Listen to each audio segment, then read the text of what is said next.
Welcome to Leaders Gotta Lead. Join our leaders and hosts, Dan Gomer and Scott Harshman, as they bring you powerful strategies and insights to help you lead with purpose, impact, and unstoppable success.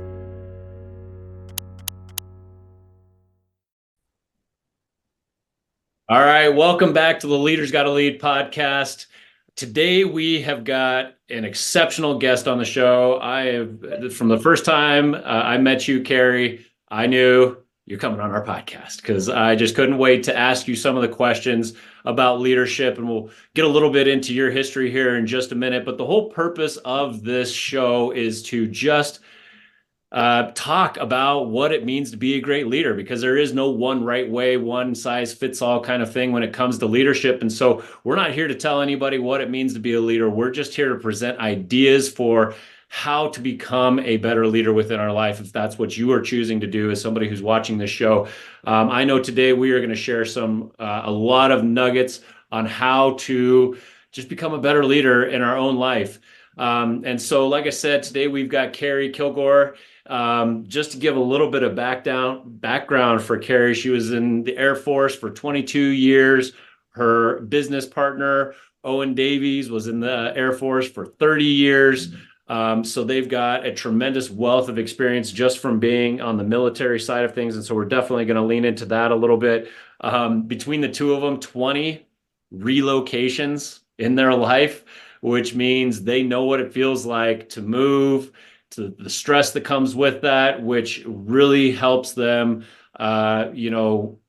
connect with the people that they are serving in the real estate world. And I would imagine also with their real estate agents that are on their team.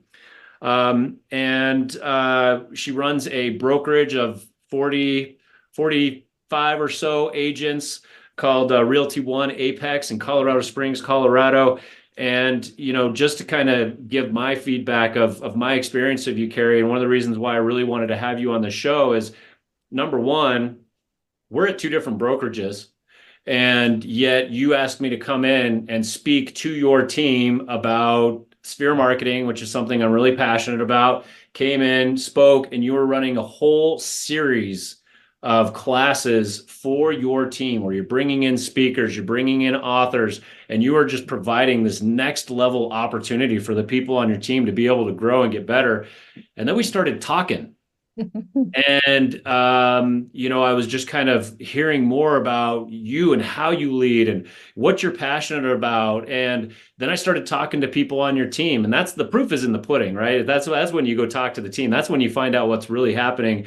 And they just had such great things to say about you and what you guys are doing. They're producing, they're sticky, they don't leave. These are all signs that you are doing some really, really, really amazing things with your team. And so a lot of respect for what you're doing. I'm very grateful that you're here joining us. So thank you for taking the time to be here today, Kerri. Well, thanks, Dan. I'm really glad to be here. Yeah. Awesome. Well, cool. We always start off with the same question. So let's tee it up. Kerri, what does it mean to be a great leader to you? I think really it comes down to obviously integrity, but transparency. Whether it's our successes, our failures, I try to share that with my team.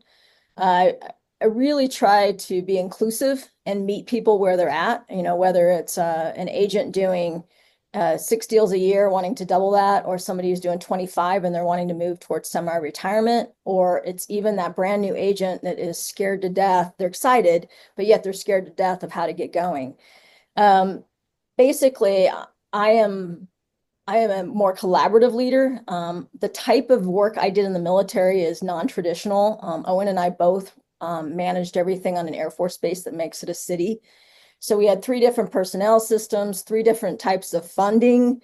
So unlike a lot of military folks, we worked with heavy civilian groups, not just military. So we had to learn to be super flexible, both with who we were working for and who we were working with, or who was working under us. And so I find in real estate, especially as a broker owner, that really works nice, because sometimes I'm dealing with clients, then I'm dealing with a fellow broker if we've got an issue. And then I might be working with, several agents in the day at various levels of their career. So being able to be really fluid and flexible and meet people where they are, I think is really important to me. And I think something that makes me a little unique, and not unique as a leader, but maybe not the majority. Yeah. Well, and I love that word transparency. I would call it authenticity, Yes. right? But I'm the same way. I remember when I was a teacher early on, when students would ask me about things, or when I didn't know the answer to a question. Like, I was in Highlands Ranch, Lockheed Martin is right down the street, basically. And so a lot of the kids' parents were engineers, science engineers. And I taught science, and they would come in and they would ask me these questions. And I remember originally trying to cover it up. And then finally I was like, well, I'm going to stop doing that, and I'm just going to tell them I don't know and I'll figure it out. And it was shocking to see how they responded to that, and how much more, I would say, respect they had for me, just recognizing, like, oh, okay, cool. Like, this guy's not full of crap, you know?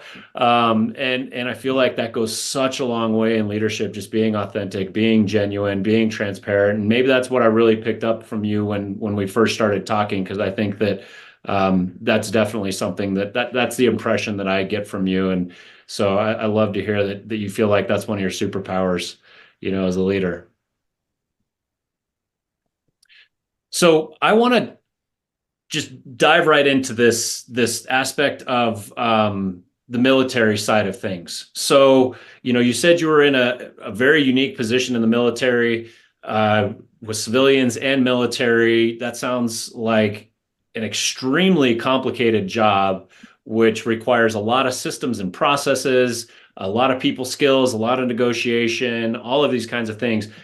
Uh, how has that influenced the way that you run your brokerage, and just how you operate as a leader? I think because what Owen and I did in the Air Force was so dependent on basically market demand, right? When you're running golf courses and bowling centers and housing and childcare centers and fitness centers, marinas, all those funky operations, you're kind of constantly changing with what the market wants, or what's happening downtown that now your families, want available to them, things like that. Or you're in a remote location where you don't have a lot of support off base.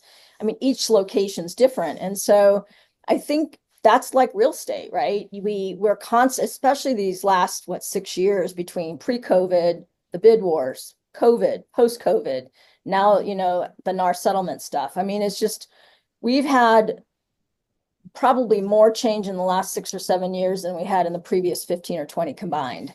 And so I think for us, that's where we shine, because we're not stuck in the old ways. And honestly, myself and a lot of my senior leaders here at the brokerage, folks who've been doing this 15, 20 years or more, we were all trained in a method that wasn't anything like we do now. We're pretty much thrown to the wolves. You figure it out.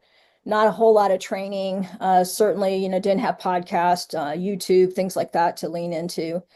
And so probably for years floundered a bit, not necessarily in terms of production, but just like constantly trying things, probably spending a ton of money we didn't have to. That now I'm able to turn over to my agents. And I always say one of the roles that I see myself in, it's a lot like how I saw myself as a leader in the military, is my job is to be resource queen.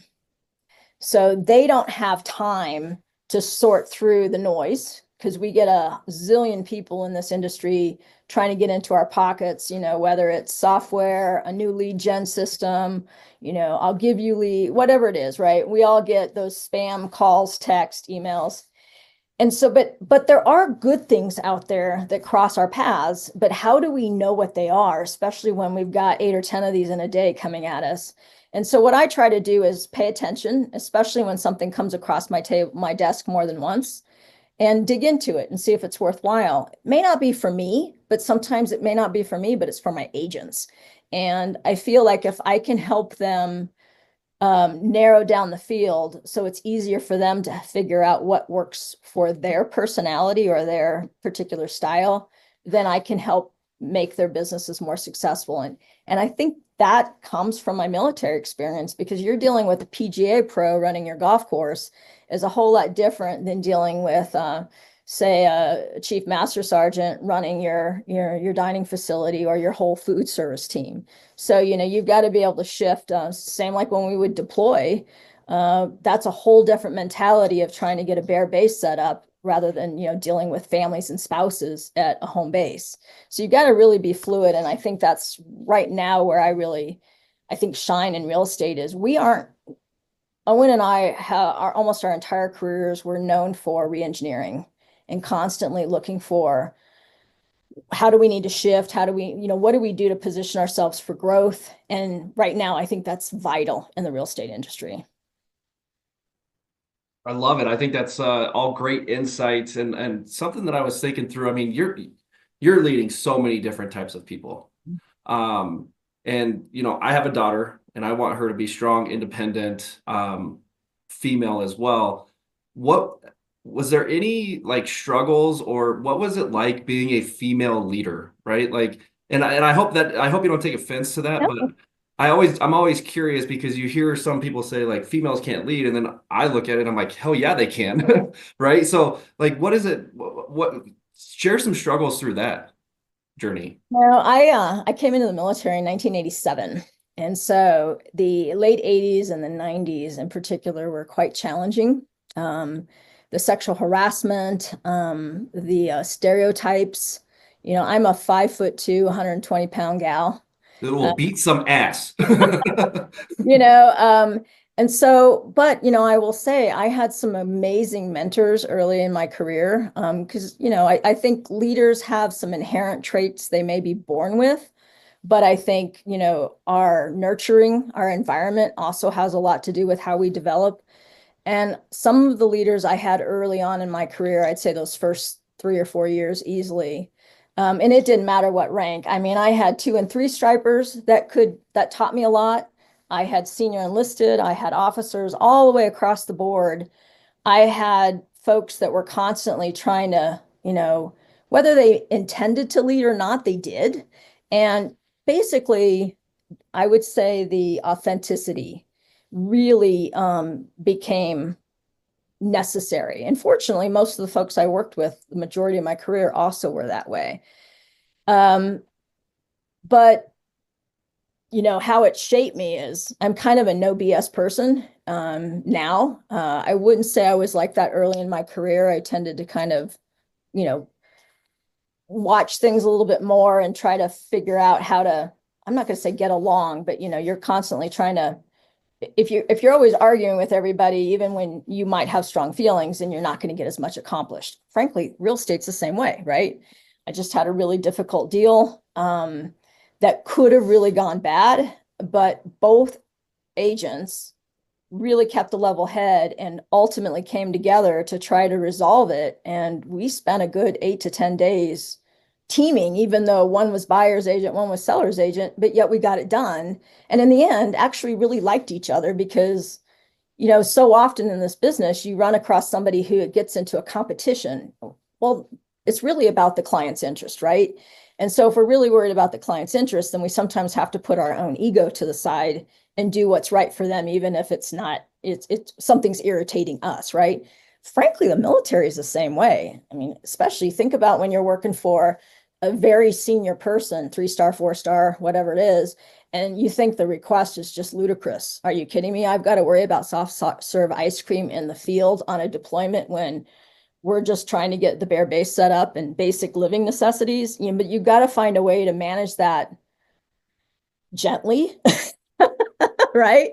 But still accomplish what needs to be accomplished. And so some of those struggles, I think, early in my career are part of who I am now. And I have fired agents. I have fired agents for being rude to staff or rude to another agent because there is no room for that. And I think some of that is from my military experience. And some of it is I've worked hard to get here.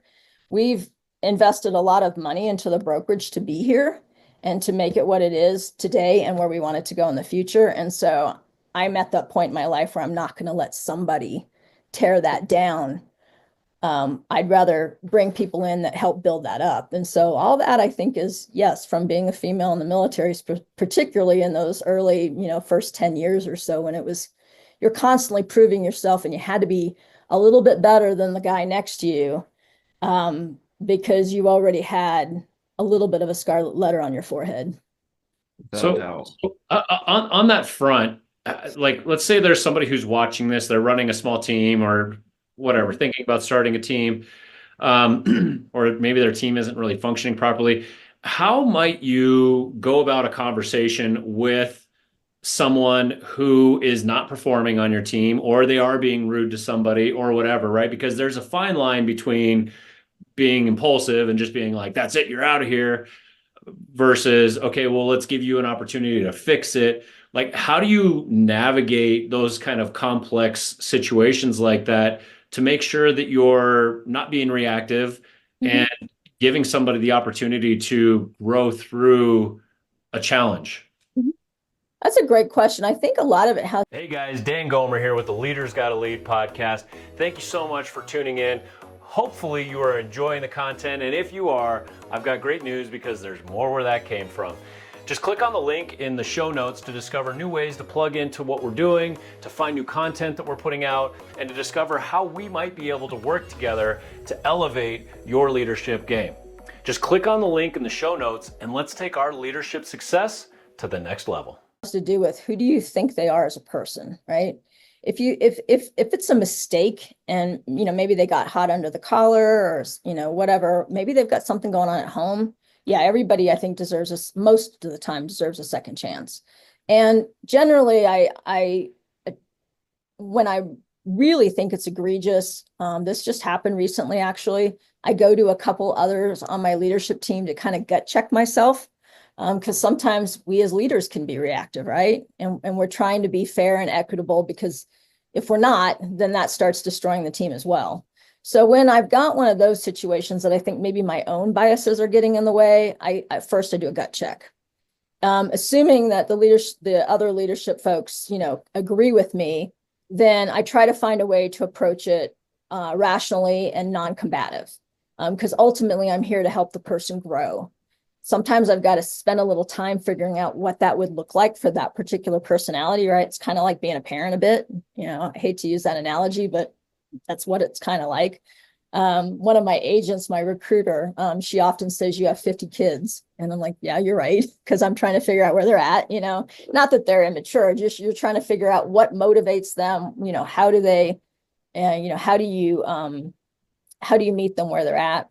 So I would say most of the time that's, my approach. The one I fired, frankly, was being discriminatory literally at the onboarding, and was being very derogatory towards my female staff, actually being disrespectful to me. I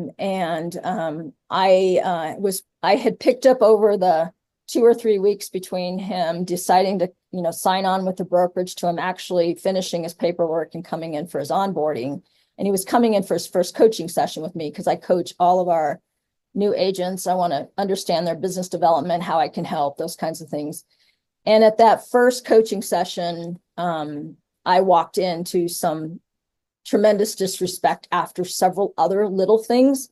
And I ultimately ended up stopping the coaching session and just said, you knew when you came here, we're female owned, not all female owned, but at the time, majority ownership was female. You're coming into an environment, particularly with a retired military gal. And it's not just about your disrespect to me, it's your disrespect to my training manager and the rest of my staff. And I just don't think this is a good fit. I didn't get ornery, but I could see based off those 2 or 3 weeks of interchange that we just had a fundamental difference, and it was going to be an uphill battle and not a battle I wanted to fight.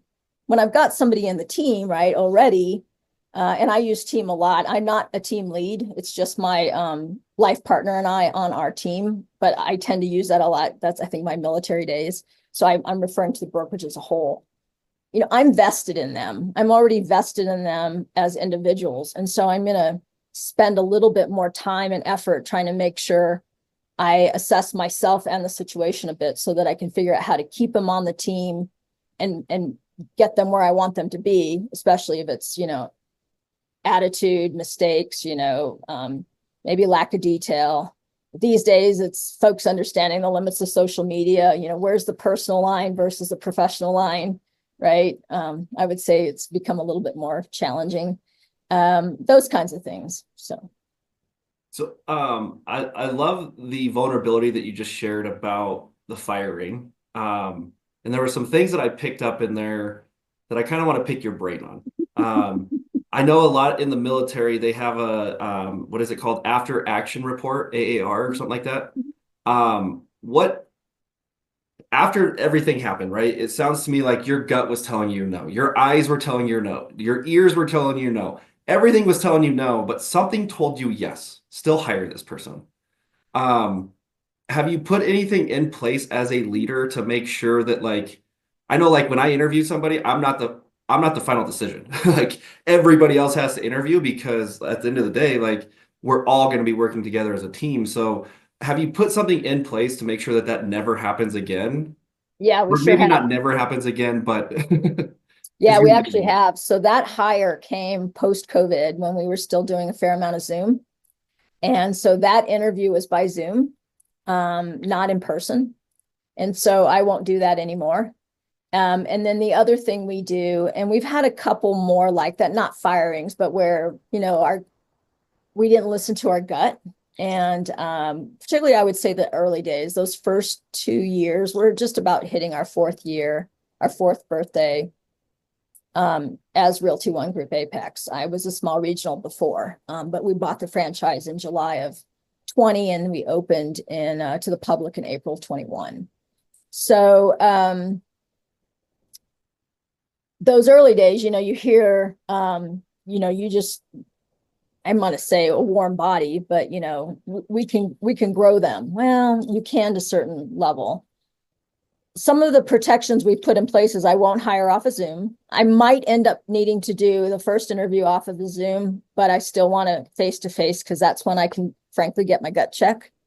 And then we have several folks now involved in the hiring process, usually my recruiter, who's got about 20 something years in the industry, multiple types of brokerages. Usually she's doing the first one, but sometimes it's the two of us. Sometimes it's the two of us with whatever agent recommended them. It just kind of depends on what we think fits. But we've gotten where if at any time something doesn't feel right, we let it go. We don't tell them they're not welcome here, but we just don't follow up. Yeah. Because I've learned that not everyone's a good fit. And for us, it's not about production. It's really more about attitude. Are they all into themselves and they're going to sit there and tell me how wonderful they are? Or are they looking for support or growth or collaboration with peers? We're transaction based, so certainly commissions play in, but most folks don't come here just for the commissions. It's got to be a combination of things. So those are the kinds of things we've put into place to really help us have kind of, I would say, a better fit. Doesn't happen 100%, but I would say our odds have certainly improved. Something you talked about was attitude. I'm a big proponent of control the controllables, and I believe in A&E, attitude and effort, right? So something I've always picked up from people that's been in the military is they're so regimented, so like they're so good about just having their days structured. One thing as a leader that I always like to know, and I always like to pick your brain on, is in order to lead others, you have to be able to lead yourself at a high level. What does it look like for you to lead yourself to make sure you're impacting your team to get the best attitude out of them? Honestly, as much as crazy as it sounds, I've learned that self-care is vital. When I get so busy that I let, my exercise go and my time with family go, or frankly, my sleep schedule go, I can do it for a little while. Eventually I get grumpy. I'm not as approachable. and I may not be as in tune with what folks need. It's hard to do, right? We all get in these patterns, especially when we get busy, and it never fails, right? We get busy with a new project we're trying to do at the office for the team, and then our personal clients ramp up too. And suddenly we just got so much on our plate. We're trying to catch up. We're trying to keep up. And while we can do it for a little while, I find that if I don't step back and at least put some checks back in place to get myself leveled out again, I get where I'm not as effective with my team. And, I'm very open with them about burnout and some of those things that Dan and I've talked about, because those are real challenges, I think, in any career, but certainly in the real estate industry, where we're supposed to be on 7 days a week, 24 hours a day, and yet we're trying to find time for ourselves and our family. And it's often hard to, put those boundaries in place. And I do it all the time. I'll put them in place. I'm good for 3, 4, 5 months, and then get super busy. I forget about the boundaries, and I start, just trying to get things done. And here we are 3 months down the road, and I look back and go, man, when was the last time I worked out? Yeah, well, it's easy. In fact, I was just skiing yesterday. Today's a Friday. I was skiing Thursday, and one of my goals this year, my word of the year, by the way, is boundaries for the year. And so every other Thursday, I'm either skiing or golfing. It's ski season. And I almost didn't go because I had plenty of stuff to do. And then I went up there and I just kind of had like an easygoing bluebird day. And I ended up shooting a video about how it's really easy to get sucked into, no, I'm just going to keep working. And then eventually you look and you're just like, why am I so edgy? Why am I so tired? Why am I so burned out? And it's like, well, yeah, you were supposed to go skiing the last 3 times you skipped so that you could go work. Like there's something about finding that balance. I think that's such a great reminder, about how to lead ourselves. As leaders, our boundaries get pushed on a daily basis. Mm-hmm.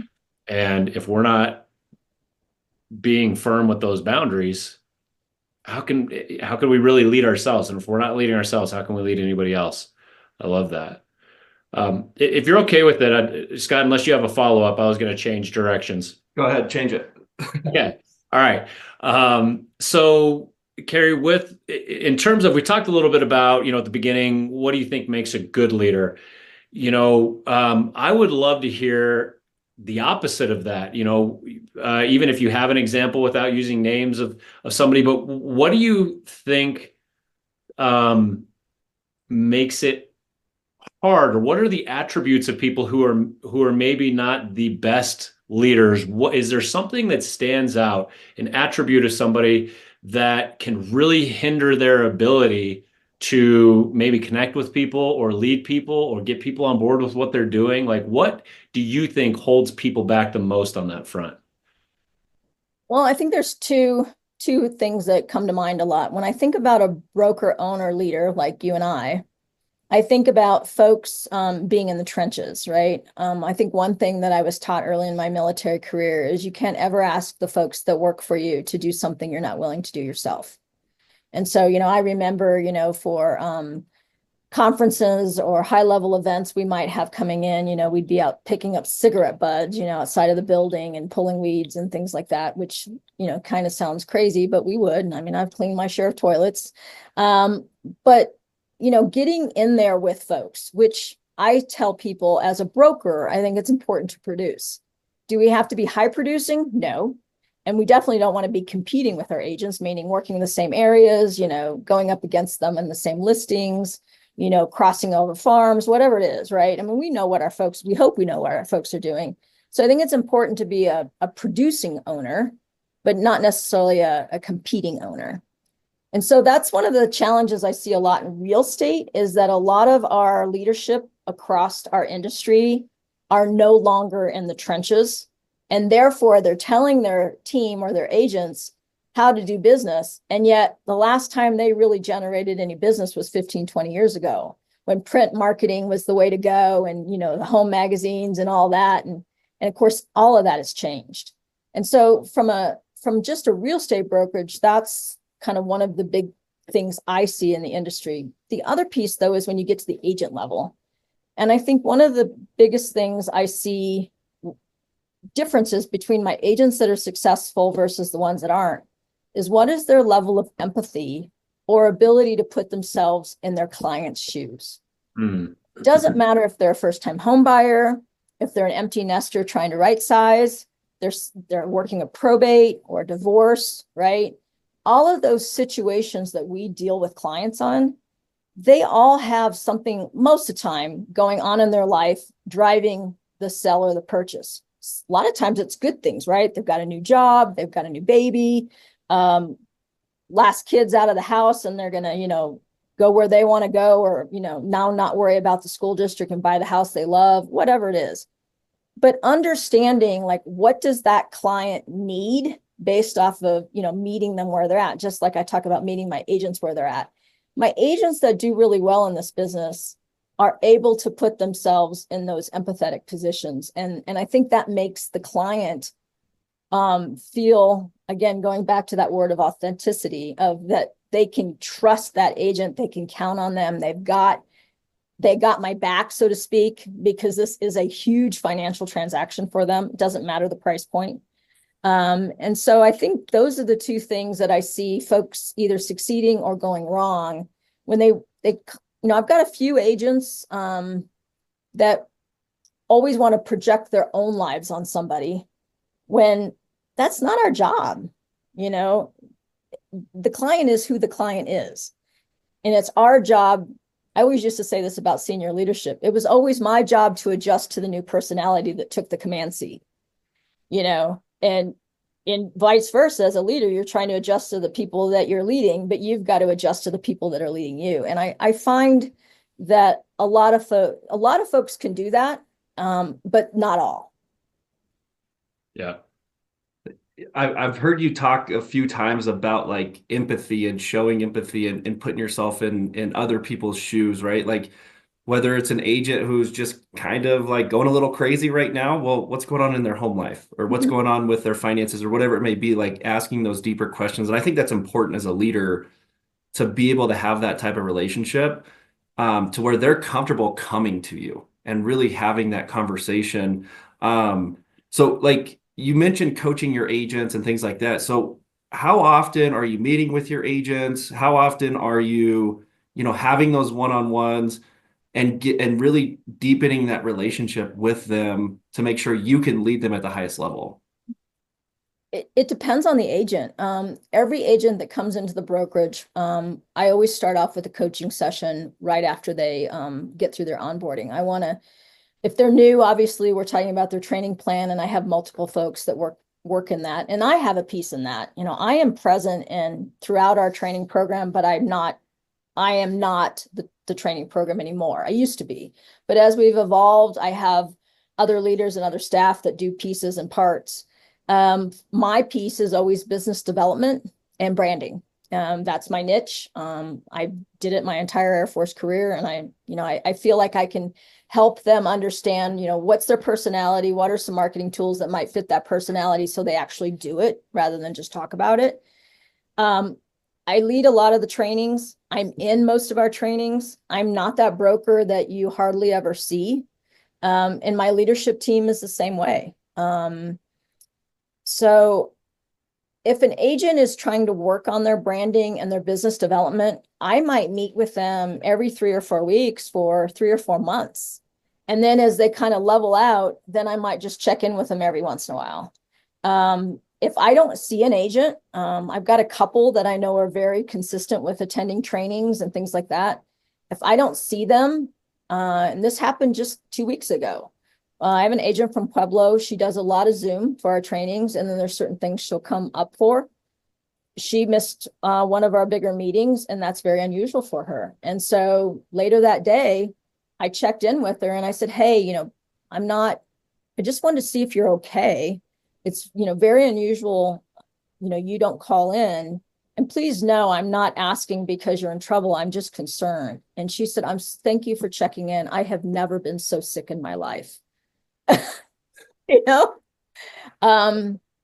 had a couple of those, where just, again, we don't have anything that's mandatory, but people have things go on in their life. And when their patterns change, I think it's important to note Sometimes they just need a break, but I'll tell you what, about 8 out of 10 times, maybe 9 out of 10 times, it's not a break. There's something going on. Mom just had a stroke, overseas, or husband's in the hospital, or it's almost every time there has truly been something going on. And I think that not to interrupt you, but just think back in your life, how many times has somebody done that for you? Mm-hmm. Like for me, outside of my wife, right? Like, it's just not something that a lot of people do. It's a very rare brand of person. It's to recognize that and then do something about it. Just ask a simple question, right? I mean, that's something so simple, so small that can have a huge, huge impact on the people that we serve, the people that we lead. Mm-hmm. Just taking an interest in what's happening in them and saying, our gut says, wait, that's weird. And it's really easy to just be like, yeah, whatever, they're probably just busy. And you just move on, but to like stop in that moment and be like, well, let's just see what's going on, and when people have done that to me in a very rare circumstance, I remember it. Mm-hmm. I think that's great feedback. Um, Something else that you mentioned too is as a broker owner, managing broker, things like that is putting yourself and having the empathy. And I heard you talk about your agents, but also producing. Mm-hmm. I'm a big proponent of, I see coaches all the time now that, I mean, you said it, you hit the nail on the head, right? I'm a real estate or mortgage coach, and I haven't done a transaction in 20 years. Well, cool. Like, there's a lot of shit that changed. I mean, there's so much stuff, but I'm on the mortgage side, so I believe in like putting ourselves through a mortgage, every so often, whether you're buying an investment property, second home, primary, refinancing, whatever it is, getting a HELOC, like put yourself through it, because really, like, we need to understand where our clients are coming from. So where I'm trying to go with this question is, like, you mentioned that you don't have to produce a ton, but you need to understand how to produce as a managing broker. What does that look like for you? How many families do you help a year typically, to make sure that you're staying fresh, you're on top of it? And then you mentioned your niche of branding and everything else. So what does that look like to make sure that you're at the top of your game for your people around you? Yeah. So, because we've been, basically a startup brokerage, which is quite painful, frankly. I mean, we finally broke even in 24, but up until then, pretty much everything Owen and I made on the real estate side went back into the brokerage. So the last, I don't know, at least the last decade, I pretty much do, 20 to 35 a year. At one time did 55, and that's just too much. Don't have to really do that anymore, especially with the pricing where it's at, to make a decent living or a good living, right? Ultimately, my goal by the end of 2026 is to cut that in half. I'd like by the end of 2026 to get where I'm primarily working sphere and past clients, and maybe doing about a dozen a year. I don't see myself exiting the production at all completely, only because, again, CRMs change, our marketing methods change, what type of messaging clients are responding to, understanding market adjustments, all those kinds of things. Well, you can pick up a lot by reading about it. There's nothing like experiencing it, So when you've got a listing sitting and your agents are coming to you saying, hey, I've got some listings sitting, what advice do you have for me? What can I do? If you haven't had that, and you haven't turned a transaction in 8 or 10 years, you can no longer just put it on the internet or put it in the MLS, right? So you start peeling the onion back. Are you doing this? You're doing that, So that's kind of, to me, how production has looked and where I'm trying to go. Some things aren't just, I'm 60, Owen's 64. And so there's a point where we're like, okay, this 25, 30 deals a year, and running the brokerage. At some point, we need to switch gears. And that's where automation and technology and things like that come in, right? So, despite my age, I am right in the mix with my agents of, there's this, some software and automation that can help make our lives easier. And you manage touch points, things like that.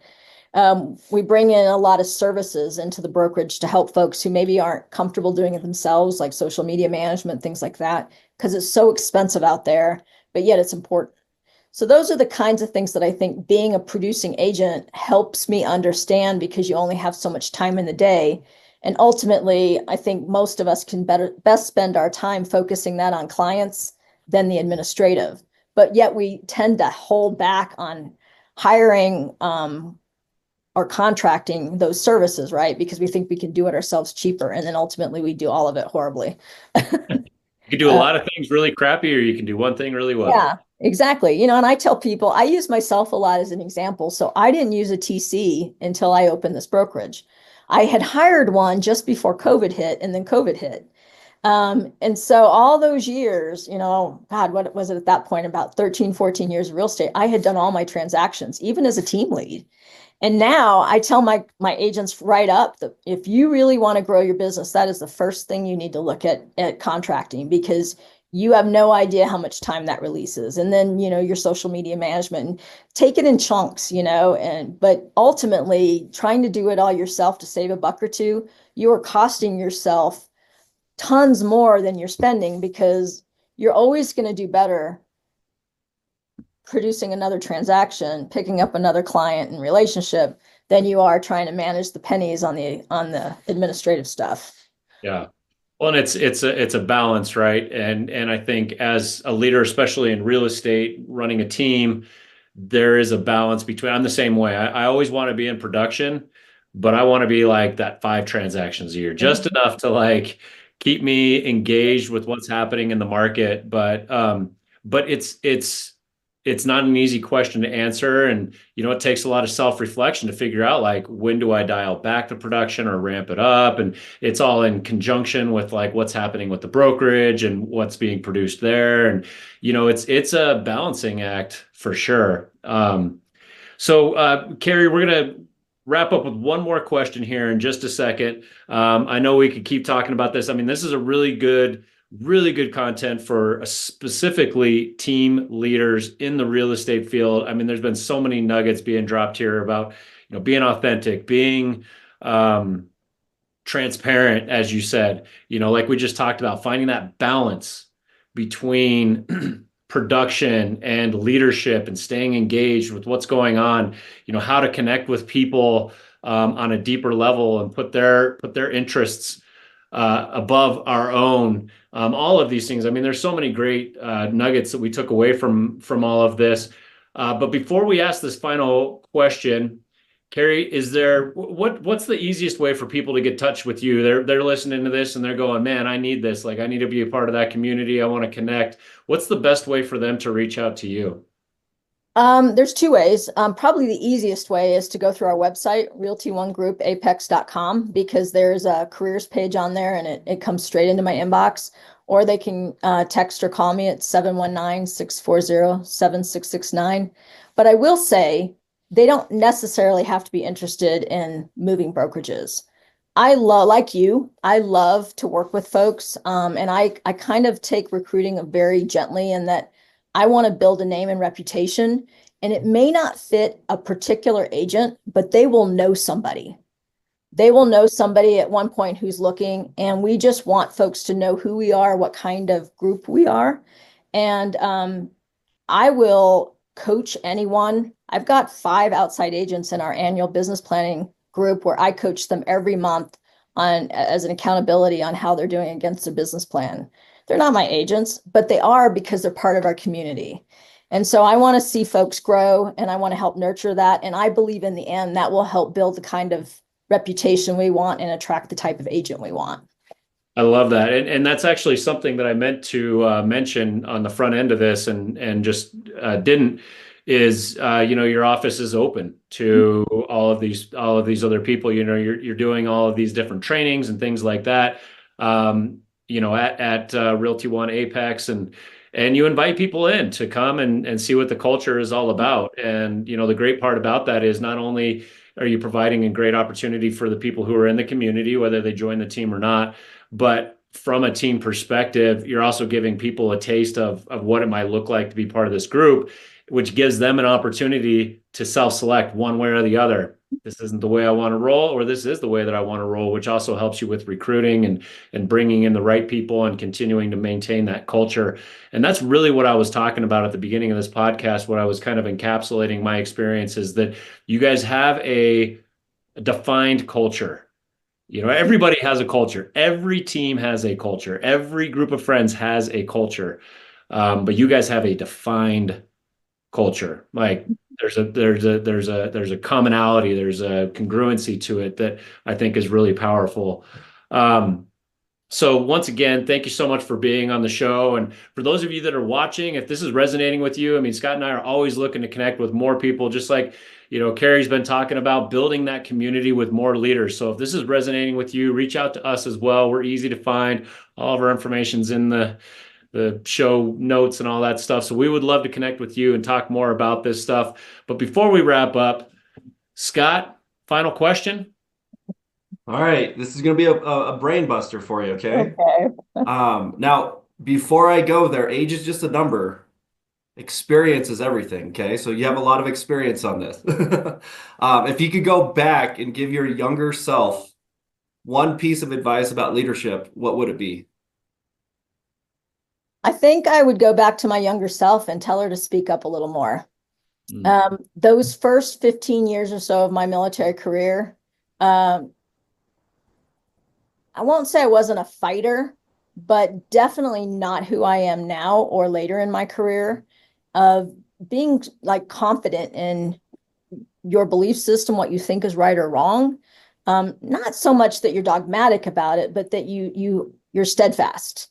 And sometimes if it's delivered in the right way, you can actually help somebody see a different perspective. But sometimes we're so worried about getting along that, we don't let those true things show. And for me, that just causes a lot of consternation because I just get kind of irritated at myself. I kind of laugh at my daughter because she at 17 is the person I am today. And she thinks I was like that then. And I'm like, no, I respect you because I didn't have the courage at 17 or 22 or 25. Probably took until about my mid 30s to really get that. Nope, this is, that's not okay. Like she will call somebody out on discrimination in a heartbeat. Like that's a person you're talking about, and, I would say that was kind of a conversation I would have with my younger self. I love that. Yeah. We might need your daughter to come on here. Right. She's quite the human. I'm so proud of her. Yeah. Well, Kerri, thank you so much for coming on and for sharing all of your wisdom with us. There's just, I really respect what you are doing, what you guys are creating at Apex, and look forward to continuing, to help each other grow and develop our leadership skills, develop our teams. And I'm sure there's going to be lots of opportunity for collaboration in the future. So thank you so much for being on here. If you guys haven't done so already, make sure you subscribe, make sure you share the podcast. Let's get the word out. Let's continue to blow this thing up. So Kerri, thank you. And thank you to all of you for watching the episode today. Thanks for having me on. Yeah. Leaders out. Out.